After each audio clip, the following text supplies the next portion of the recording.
Hello. I haven't done one of these in a long time, a really long time, and I don't know if I'm going to do them all the time, but I do know that I want to do it right now. So I wanted to wrap up and talk about the books that I read this month and just kind of give you my ratings and how I felt about them. I read 8 books this month, which is actually pretty good for me, and I think that's maybe why I wanted to talk about it, because I haven't been in like a great reading mood for a while, so I'm glad that I am back into one, and I figured that we could just get cozy.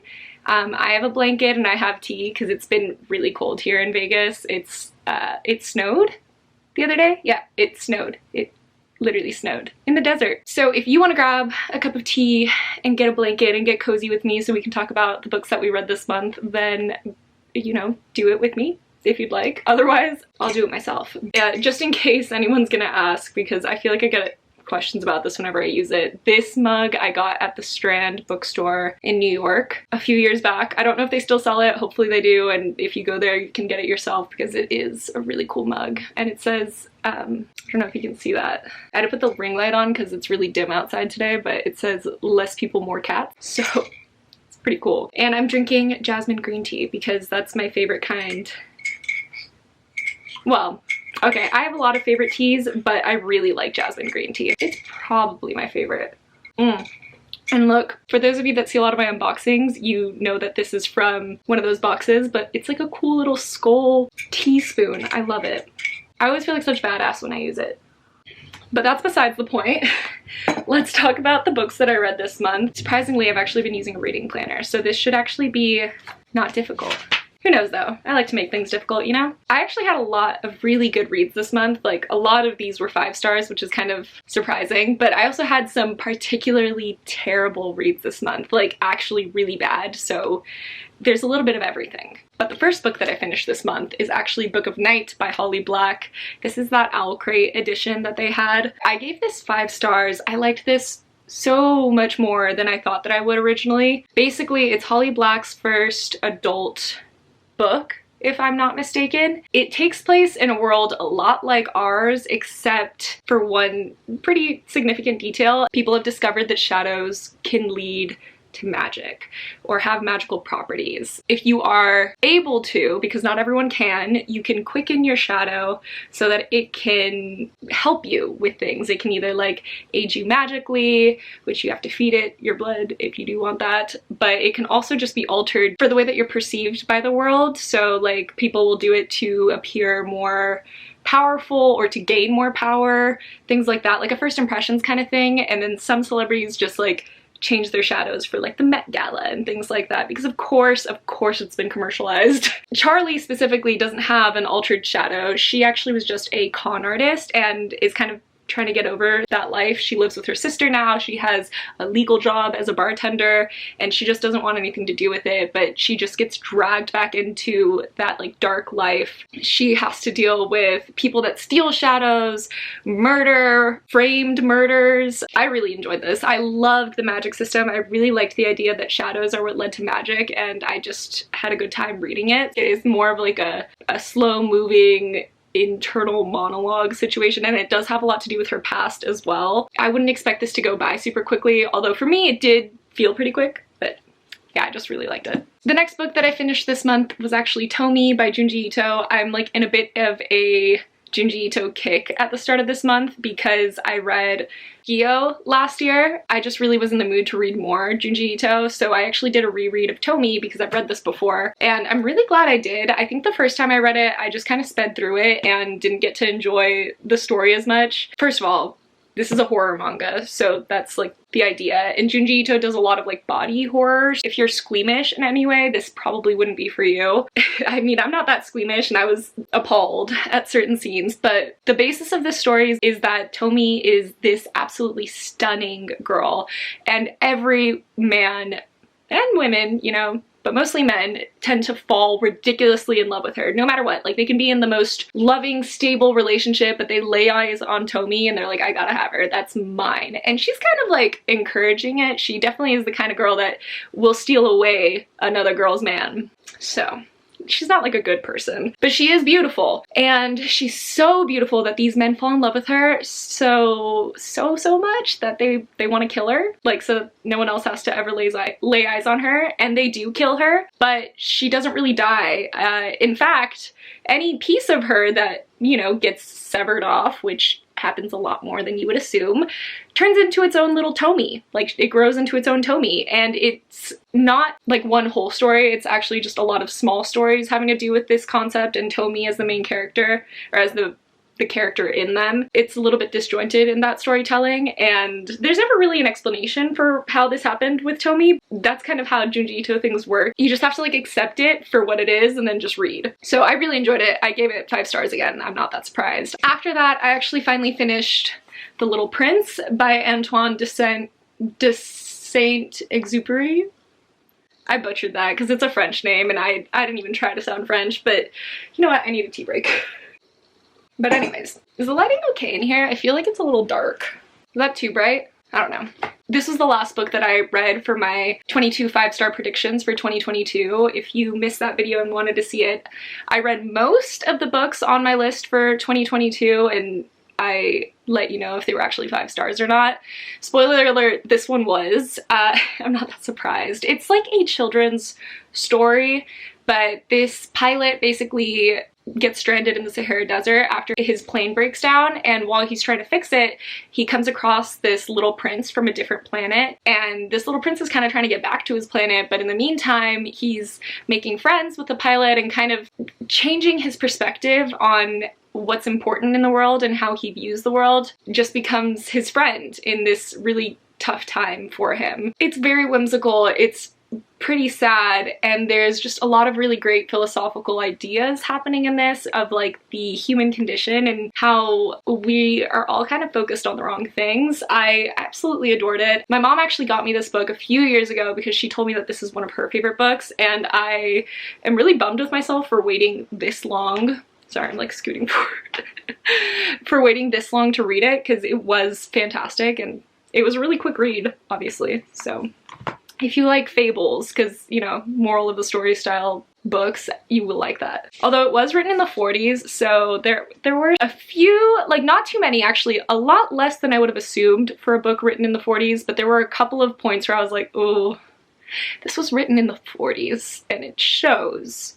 So overall, the message was incredible. Oh, after that, another reread. This was kind of a month of rereads actually. Aren't all of them for me? Court of Silver Flames by Sarah J. Maas. I started this in December as well, but only finished it this month, obviously. Unsurprisingly, gave this 5 stars. I had such a good time rereading this. I've always really enjoyed Sarah J. Maas's books that have to do more with like a mental health focus, I suppose. Kind of like when the character in the very beginning is at their lowest low and they have to like fight their way out of it, because she actually has that consistently throughout her series. I love those books the most. Heir of Fire in Throne of Glass is my favorite. A Court of Mist and Fury in the original Court of Thorns and Roses trilogy, favorite. And then this one is another one that will fall quickly into that favorite category. It follows Nesta, so Nesta's Feyre's oldest sister, and I won't explain too much about it because this is like pretty far into the series, so I don't want to spoil too much, but basically Nesta's having a hard time coping with her situation in life, and she's very destructive about it. She was never a nice person. In general, this is actually a mean girl story, an unlikable girl story. A lot of people hated Nesta and did not want to read this for that reason, and I guess I respect that. You do you. But I can sometimes be a little bit of a mean girl when I'm not happy, so I get it. In a lot of ways, this is probably the one that I've related to the most as far as like a mental process standpoint. I just adored it. I loved seeing the ways that she had to fight through her depression, and it was really interesting. But on top of that, since this is my first time ever rereading it, figured that there was going to be things that I've missed. I always miss things. So Easter eggs are always a lot more easy for me to catch on a reread, and that was 100% the case with this. It was a lot of fun. It was so much fun. 5 stars. I said that right. Anyways. It's like the perfect amount of honey. Another reread. This one was necessary though. Obviously Hellbent came out this month, and before diving into Hellbent, I kind of had a moment where I had to realize that I didn't remember almost anything from Ninth House. Like almost anything. I listened to this on audio a couple of years back, and it was one of the audio experiences that did not stick with me whatsoever. This was like a first read, honestly. Like there's a lot that I kind of remembered, but there was so much that I'd forgotten, and I didn't know how much I'd love this book physically. I'm so glad I annotated the hell out of this book. I started a new annotation process with this book too. I had so much fun with it. I was underlining like crazy. This was a great reading experience. Launched me into like a dark academia mood. I really want to do like a dark academia style vlog where maybe I read some different dark academia books. Take a shot every time I say dark academia. I don't know yet exactly if I want to do that, because I feel like typically people do dark academia like in the fall, and this is like winter. Let me know. Let me know if you'd like to see that, because I kind of want to make it. I'm really into dark academia right now. But this is also a fantasy version, so basically, let me tell you what goes on in this. Alex is recruited. She's recruited to the Ninth House at Yale, and the Ninth House is basically the house that makes sure that the other 8 secret societies of Yale are being careful, because in this book, in this world, those secret societies are actually practicing magic, and each of them have their own kind of magic that they practice, but it can get dangerous and they can abuse their power if there isn't anyone there to wrangle them in. And Alex specifically has a gift. She doesn't really see it as a gift. I wouldn't either if I was her. But she has a gift where she can see ghosts. I see dead people, you know? Everyone else has always seen them as grays, and they can only see them if they take this very specific elixir, and she can just see them. And she sees them in color, and they've really affected her life, but now she's getting recruited to Yale, so I guess that's a good thing. And she's supposed to study under this guy named Darlington. Well, that's not his real name, but that's what they call him. And he's gonna teach her the ways of the Ninth House and how to be a good delegate to the houses. But there's a lot more going on than just that. There's a murder, there's a mystery, there's a missing person, and it kind of all ends up falling on Alex's shoulders to figure out what's going on, because she thinks that it has to do with the secret societies. The secret societies and the dean and the police are all like, no, you don't know what you're talking about. This is just a normal kind of murder. And she just doesn't feel like that's the case. So she's gonna get involved, and she's gonna get involved. There's a lot of like talk about like the uncanny and magic, and the setting is beautiful. I cannot say enough good things about this. This is probably my favorite book that I read this month. I'm so glad I reread it. I've already started Hellbent, so I'm taking it really slow though. I think I don't want it to end. Oh, the next book I read I actually don't own, and oh, I said it was 5 stars, right? But the next book I read I do not own, and I gave it 2 stars. Yeah, and that's Hunting Adeline by H.D. Carlton. I read it on Kindle. I actually got a Kindle Unlimited, so let me know. Let me know your favorite Kindle Unlimiteds. Anyways, I read it and I gave it 2 stars. I hated it a lot. It's a continuation of the first book, which was Haunting Adeline, which I did like, but it did feel a little bit creepy. This is a very dark romance, and when I say dark, I mean honestly verging on, not verging, it's completely illegal. Like, it can't be legal. Consent is questionable in a lot of points in the first book, but either way, they're on to the next book, and this one very heavily has to do with sex trafficking, and it was really uncomfortable to read about, and there was a lot of on-page sexual assault scenes that happen, and I don't know, I hated reading about it. To be fair, I guess that's more of a personal preference, but it just felt really weird and so cringy and so unsupportive, even though that was technically what he was supposed to be, was supportive. It felt creepy. I mean, no shame to the people that do like it, because obviously like everyone has different reading tastes, especially with romance, but this was too much for me. I read The Last Thing He Told Me by Lord Dave. I gave this 4 stars actually. I enjoyed this more than I thought I would in the beginning. I went into this expecting a like thriller, and that wasn't really the case. I think that this is summarized in a way to make you believe that her husband has disappeared under mysterious circumstances, like someone might have murdered him or something along those lines, but that really isn't the way that this is phrased at all within the book. Just to kind of briefly explain it, Owen is on the run. Like, he very specifically leaves notes for his new wife and his daughter, his teenage daughter, and he tells his new wife, like, take care of my daughter. And he tells his daughter, he's like, you know everything that's important about me. And his new wife of like 1 year and his daughter are like, this doesn't seem like him at all, this doesn't seem right. And also they're starting to discover that potentially like everything that he's ever told them has been a lie, and they want to discover like the truth behind his past, and they have to go on this journey to discover it. And it has more to do with the way that Hannah, the new wife, has to learn to be the right kind of parenting figure to Bailey, and it's their relationship as it grows, which actually is why I gave it such a high rating. I loved the way that their relationship worked. I liked their dynamic, and I did think that the mystery part was pretty interesting. I just didn't think that it was like, I think I would have liked it better as a thriller, but I do appreciate what it ended up being. I just think it was like marketed incorrectly, or maybe I just misunderstood it, you know, like the marketing strategy for it. I don't know. Last book, honestly my least favorite book of the month, so if you've stayed tuned this long, get ready for the tea. The Hunting Wives by May Cobb. I gave this 1 star. I gave this 1 star. This is another situation where I just went into this expecting a thriller or a mystery, and the elements were just lacking. The first like 40%, almost 50% of this book, there's literally no mystery happening at all. Like, you have an idea that someone is going to die, but like there's none of that happening yet.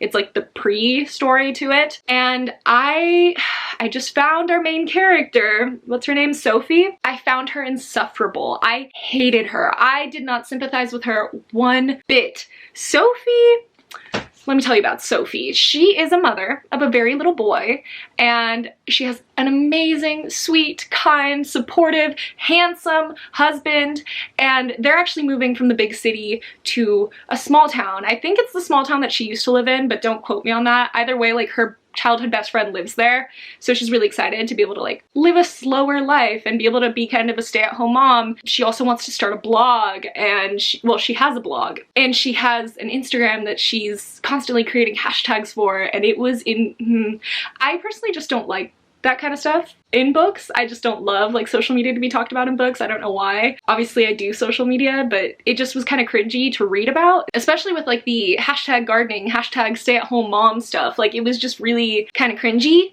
in that aspect. But the most infuriating part was that Sophie, who had begged for this life, ended up being bored of it. Like, I think that's not a spoiler. That's really talked about kind of very close in the beginning. She's bored of it, and she knows that that's wrong, but she's very bored, and she's like self-destructive a little bit. But she also becomes absolutely obsessed with like the it girls of the town, the socialites, the rich, hot moms that have their own little clique, and she becomes absolutely obsessed with the ringleader, which is Margot. Margot's like the hottest mom, the richest mom. She's obsessed, and she finds a way to become friends with them, and turns out like they have a little bit of a girls' time every week where they go to Margot's lake house and they shoot shotguns, which is like, whoa. I mean, Sophie's never done that before.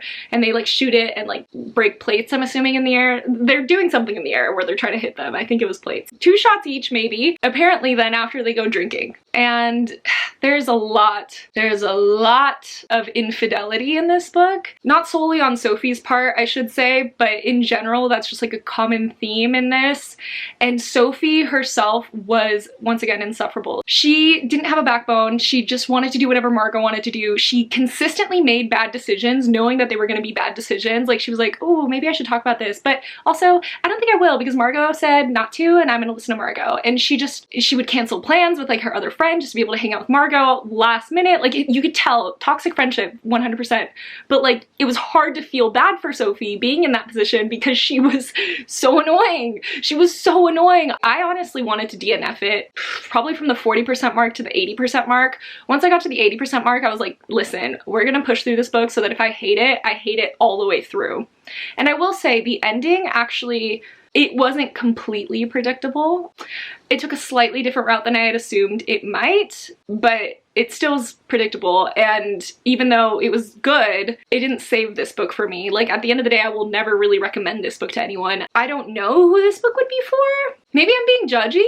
Maybe I'm judgy. You know, I've never been a stay-at-home mom in a small suburban town that wants to get in with the mean girls. Maybe this is exactly how I would act. And if I did act this way, I deserve everything coming towards me. That's how I feel, at least. Like, everything that would happen to her, I'm like, yeah, you deserve it. You deserve worse, actually. I can't stand cheating in books. I really can't. When it does play a role in a book, I immediately kind of get nervous about finishing it because I know it's going to color my judgment, and this spoke of potential infidelity pretty early on. It was like 12% of the way through, and I had a moment where I was like, maybe I should stop reading this book. I don't know if I'm gonna like it, but then I just kept going, which was a mistake. But yeah, unfortunately I left it with like a bad book, but don't worry, I'm reading Hellbent. It's great. But those were the 8 books that I read this month. Let me know how many books you read this month if you're having a good reading time already. I hope you liked this kind of like cozy wrap up. I actually did really like it. I think we should do more chill, cozy things like this more often. But yeah, that's it for this video, and I'll probably see you soon. I'm just gonna finish my tea. That was great. Highly recommend jasmine tea. I will see you in the next one. Yeah, also, that's it. Actually, I don't know what else I was gonna say. Bye!